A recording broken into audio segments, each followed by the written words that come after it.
tava muito claro também assim, do e também eu acho que incendiou da muito manifestação. também foi o discurso do Lula em relação a Israel. Pegaram também esse tema, bandeira de Israel e tudo mais, e também acho que também incendiou um pouco também. Tem muita gente que foi por causa disso, eu acho que não. Acho que em alguma medida sim. É evidente que a pauta Israel serviu para inflamar as pessoas que ali estavam. Mas eu tenho uma reflexão que eu gostaria de dividir com vocês nesse momento, que é o seguinte. Eu comecei a estudar a ascensão do bolsonarismo. Esse é o nome do meu primeiro livro, como você já sabe. Eu já falei isso, aí depois é o Tempestade Perfeita e tal. Em 2018. Então faz 6 anos agora. E a partir de determinado momento, eu comecei a refletir acerca de qual é o cerne do substrato filosófico que anima a proposta bolsonarista. Ou seja, se eu tivesse que reduzir isso para um denominador comum? Isso, para um denominador comum que está presente na mentalidade de todas essas pessoas, qual seria? E a minha conclusão é que é uma visão biologista acerca do desenvolvimento humano, que considera que existem seres humanos que são superiores ou inferiores por natureza. Então, muitas vezes isso não aparece de uma forma tão aberta. Né? Então, se você pegar toda a mentalidade direitista, não só da extrema-direita neofascista nacional, mas da direita liberal, passa por esse pressuposto, Vilela. Passa pelo pressuposto de que existem seres humanos que são mais fortes por natureza ou que são mais fracos por natureza. Porque lançam um olhar de que o teu desenvolvimento é biológico e ele não é histórico e cultural. Isso resulta no que é a própria meritocracia. Porque, veja, se eu tiver que entender... Mas o direitista que é pobre, que é da periferia também, tem esse pensamento? Não importa, a mentalidade... Lógico, porque, veja, independentemente de sofrer as agruras do sistema que o oprime, isso não necessariamente se transforma em pensamento crítico. Entendi. Pensamento crítico para exercer atividade parlamentar, para ser jornalista, para ser um apresentador, é uma construção específica. Não é algo que você tira do mero sofrimento. Não é algo que porque você sofre, naturalmente isso se converte naquilo que você precisa para entender o mundo de forma crítica. Entendi. Então, só para encerrar minha fala nesse ponto, você tem toda uma construção secular agora, Vilela, e eu poderia te citar para não ficar muito teórico, senão fica muito chato. Mas você tem de Adam Smith, Turgot, William Robertson, John Miller, Lord Keynes, que são pessoas que tentavam entender o desenvolvimento humano através de uma perspectiva linear, que os seres humanos teriam saído de um processo, por exemplo, de selvageria para barbarismo, para pastoralismo e para sociedade civilizada, entre aspas. Essa gramática da desigualdade, que resulta numa hierarquia moral, é o cerne do bolsonarismo. E é o cerne do próprio capitalismo que organiza as relações sociais junto à sociedade internacional. Primeiro, segundo e terceiro mundo já é uma classificação. Isso, perfeita colocação. Não é por acaso que a gente tem vidas palestinas, de acordo com essa lógica, valem menos do que vidas israelenses, vidas estadunidenses valem mais do que vidas latino-americanas e sul-americanas, vidas na Europa Ocidental valem mais do que na África subsaariana. Isso cria uma gramática da desigualdade que é elitista.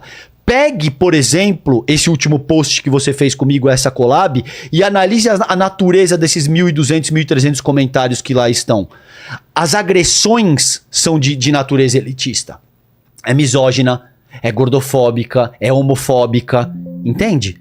Eu, enquanto homem branco e heterossexual, passo relativamente incólume por essas críticas. Os caras me chamam de esquerdista, de que eu sou um alucinado e tal, mas não tem, entende? Claro. Não tem nenhum elemento mais elitista. Como eu vejo o que une, por isso que eu fiz todo esse preâmbulo gigante para dividir isso com vocês, o que mantém o bolsonarismo tão coeso é essa perspectiva biologista de que existem seres humanos que são mais fortes ou mais fracos por natureza. E isso também compõe o cerne do que é o dogma religioso.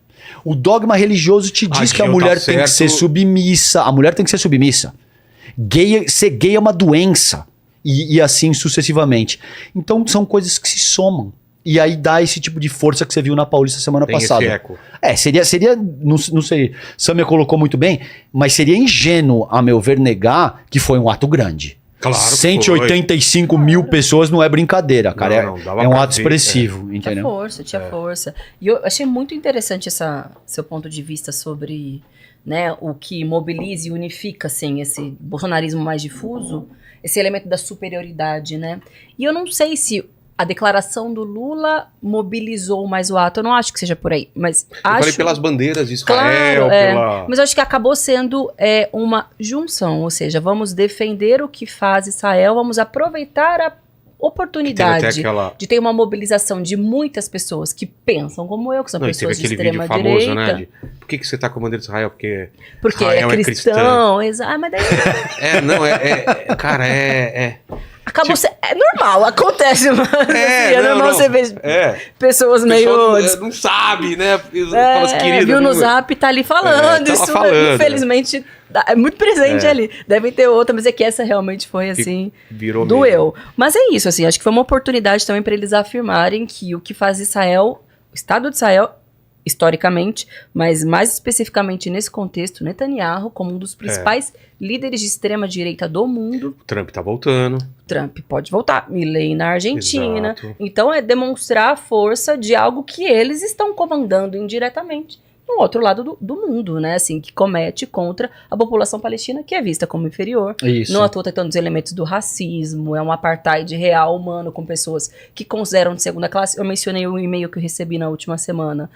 Ele é horrível porque tem declarações claramente racistas. Eu não sou, apesar de ter o nome Sâmia, não sou de ascendência árabe. Eles acharam que, supuseram que talvez, você ou por ter defendido, né, a população palestina diante do genocídio, mas era um conteúdo absurdo, que eu não tenho nem coragem de repetir, assim, mas afirmava uma suposta superioridade da raça dos israelenses e, portanto, uma legitimidade do que estavam fazendo. É grave, assim, mas é isso, a extrema-direita tem, enfim, elementos históricos, né, que explicam a ascensão, e hoje no mundo também tem aspectos, né, conjunturais que e tem esse termo do gado, explicam. né, que tanto usam para Lula quanto para Bolsonaro, que é esse pessoal que simplesmente segue o líder, o cara de forma cega. Exatamente. E falam muito isso, dessa manifestação e tal, de a galera ir sem... Por que você tá indo? Tem né? A galera sabia por que estava indo? Era pela democracia? Era para salvar ele? Fizeram? Por que o pessoal estava indo? Cara, eu te diria que, veja, o problema, você pode seguir o Lula, você pode seguir o Bolsonaro, você pode seguir quem quer que seja, contanto que você pense criticamente a respeito daquela filosofia sociopolítica, né? E você entenda o que está em jogo ali.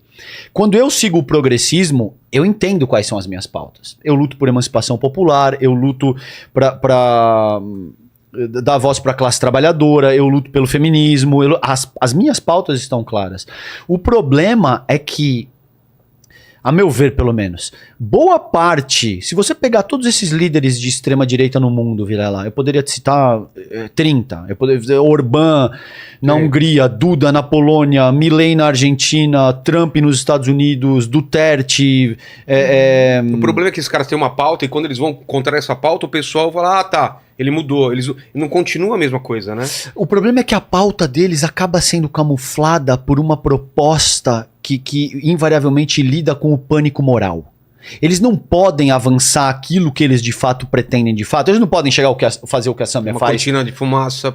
Veja, por que, por exemplo, a Sâmia enfrenta tanta resistência? Porque ela é muito combativa. E ela se articula de uma maneira a dizer, a gente luta por isso, isso e isso. É clara e direta. Se a extrema-direita for fazer isso, os caras vão dizer o quê? A gente luta pra agudizar a exploração via um modelo neoliberal que quer arrancar o teu couro. Homem tem que eles ganhar não mais podem mesmo do que mulher. Isso. Não pode dizer isso diretamente. Eles não podem fazer isso dessa forma. Então cria-se um pânico moral de kit gay, de mamadeira de piroca, de banheiro unissex, de pauta de aborto, de família tradicional. Exato. Porque isso tem adesão com boa parte da nossa população nacional, em virtude do nosso do legado histórico e cultural que conforma a nossa república. Por que eu disse para vocês, por exemplo, que o cerne da questão aí é entender o desenvolvimento humano através de um prisma, biologista. Porque quando você entende que o Vilela não é o Vilela porque existe toda uma carga genética que te organizou nesse sentido, é óbvio que a tua biologia tá aí. É óbvio que você precisa dormir de 6 a 8 horas por dia, você precisa fazer necessidade fisiológica, você precisa tomar água e você tem necessidade de algum contato e afeto humano. Essa é a tua biologia. Agora, tudo que se constrói a partir disso, principalmente no que diz respeito à inclinação política e aonde você estaciona a tua régua dentro do escopo político, isso é uma construção histórica e cultural, Vilela. Uma vez que você entende que isso funciona assim pro teu indivíduo, você pode extrapolar e entender que isso também funciona assim para a formação da tua nação. Então, a República Federativa do Brasil se organiza, ela não surge do nada. Ela se organiza com base no que foi o legado histórico e cultural do Brasil colônia e do Brasil império. E de todo um modelo escravista que organizava o modelo de sociabilidade e o funcionamento da nação naquele sentido, você entende? Não é por acaso que o nosso povo é machista, racista, homofóbico, e não é por acaso que o bolsonarismo se vale desse expediente para angariar capital político nessa direção. E por que eu pelo menos tenho essa noção, essa impressão de que existe a direita e dentro da direita o bolsonarismo, ele briga mais com o resto da direita do que com a esquerda hoje em dia? É o medo de perder esse protagonismo? Não sei se vocês têm essa visão também. Acho que depois de uma crise política profunda que teve no Brasil, no contexto da Lava Jato, de questionamento dos partidos da ordem que se revezavam no poder, teve, enfim, as ruas começaram a ganhar mais peso na definição política no Brasil. E esse setor da extrema-direita se organizou e se articulou, inclusive com essas outras lideranças internacionais, pegou a inteligência de disparo, por exemplo, de mensagens em massa, do WhatsApp, operação de robôs nas redes sociais, enfim, construiu um exército, disputou opinião pública, o exército literal, né, nas Forças Armadas, mas o exército civil também. E acabou tomando a dianteira de um sentimento que era de uma direita mais difusa, assim, no Brasil. Voto num cara... Quais eram as figuras da direita antes da ascensão do Bolsonaro? Era uma coisa difusa. Veja, o Lula disputou contra o Alckmin, né, em eleições, disputou contra o José Serra, eram essas as figuras. Mas aí eu acho que foi se agudizando, né? A situação de crise social, econômica, também gerou uma crise política, claro, né? Então uma liderança como ele acabou ganhando, né? Mas não foi só a capacidade de discurso. Teve grana, dinheiro de fora, teve tecnologia, teve legalidade. O cenário externo também. O cenário externo, claro, o próprio Trump nos Estados Unidos ajuda, né? Auxiliou nesse processo. E aí é isso, acho que talvez responder como a direita no Brasil e como a saída. Mas vocês em nenhum momento acharam que o Bolsonaro estava morto, vocês sabiam que existia. Não. E eu vejo todos os dias, você vê lá no Congresso, eles são a maior bancada, o PL, né? Estão presentes nas comissões. 99, né, Sam? São 99, são isso assim, isso porque tem outros que são bolsonaristas, que se elegeram com o capitão, mas que estão em outras legendas, estão ali no PP, estão no União Brasil, estão no Republicanos, então eles têm uma força grande. A extrema-direita, ela domina o debate, muitas vezes, no Congresso Nacional. Sim. Porque eles são muitos, estão ali com força, com dinheiro, e foi uma junção na última eleição, né? Teve a figura do Bolsonaro com força, que é inegável, enfim, não estamos aqui para discordar do óbvio. Teve o dinheiro do orçamento secreto, que eram aquelas emendas, para além daquela regulamentada pela lei, que ia parar na base eleitoral do cara que votasse a favor daquilo que o governo passado queria, junto com um fundão eleitoral bilionário. Então, assim, o cara tinha liderança política de extrema-direita, tinha dinheiro, entregando obra, entregando coisa na sua cidade, e tinha muita grana para fazer campanha.